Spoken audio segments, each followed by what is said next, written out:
तो ये सवाल आपको समझ में आ गए हैं, है ना, कैसे होंगे। इसी तरह अब ये वाला सवाल देखिए, ये सवाल कैसे होंगे, इसको फोकस करते हैं।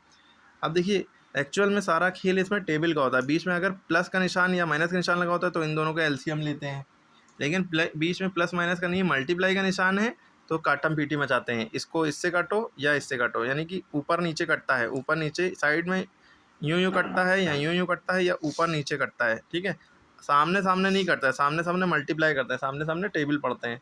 8 9 से 72 करके लिख देंगे, 12 10 120 करके लिख देंगे अगर सामने सामने कटेंगे। कट नहीं कट रहा होता तो यही करते हैं। अब देखिए कौन सा ऐसा टेबल है जिसके टेबल में 8 भी आता हो 12 भी आता हो, बोल सकते हैं। किसके टेबल में 8 भी आता है और 12 भी? तो 2 के टेबल में आता है 8 भी। 2 के टेबल में 8 कितनी बार में आता है? 2 4 द 8, तो काटा 4 लिख दिया। 2 के टेबल में 12 कितनी बार में आता है? 6, 2 6 द 12, समझ गए।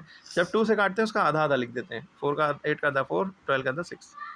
अच्छा, अब हमारे पास जो बचा है 4/6 बचा, ये समझ लीजिए ये हट गया। 8 के जगह पे 4 बचा, सामने 9 है, इधर 6 है, इधर 10 है, बीच में मल्टीप्लाई का निशान है, चाहे ऊपर कर लो चाहे बीच में। अब कौन सा ऐसा टेबल है जिसके टेबल में 4 भी आता है और 6 भी आता है? या 4 से इस 10 और 4 को भी देख सकते हैं, यहाँ पे भी 8 और 10 को काट सकते थे 2 के टेबल में। तो 2 के टेबल में 4 भी आता है, 2 के टेबल में 6 भी आ सकता है। तो 2 2 द 4, यानी कि उसका आधा लिख दिया। 2 के टेबल में 6 3 बार में आता है, 2 3 द 6, ठीक। अब आप इक्वल टू लगाते चलिए और सॉल्व करते चलिए, या इसके आगे भी इक्वल टू लगा सकते हैं। अब आपके पास क्या बचा?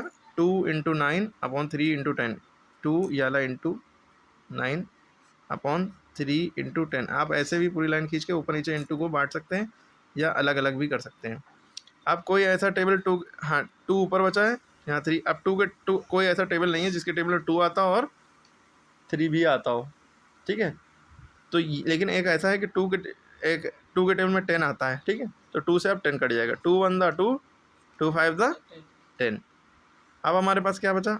अब जब नीचे जगह नहीं बचती है तो हम इक्वल टू लगा के ऐसे इम्प्लाइज दैट का साइन लगाते हैं। 1 × 9 बचा, 1 × 9 नीचे 3 × 5, ठीक है। अब देखेंगे यहाँ सर 1 इंटू था 2 कैसे हो गए, तो आप कर सकते हैं अलग अलग बांट सकते हैं, बीच में याद लगाइए, ठीक है। 3 के टेबल में 9 आता है, 3 के टेबल में 3 1 बार में आता है, 3 1 था 3, 3 के टेबल में 9 3 बार में आता है, 3 3 था 9।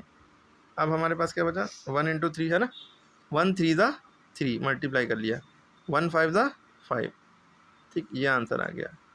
यानी कि मल्टीप्लाई कर लेते हैं लास्ट में। अब ना 3 के टेबल कोई ऐसा नंबर है जिसके टेबल में 3 आता हो और 5 भी आता हो, सेम नंबर में कोई ऐसा नंबर नहीं जिनके टेबल में ये दोनों नंबर आते हो, ऐसा नहीं है, तो इसलिए नहीं करेंगे, ठीक है।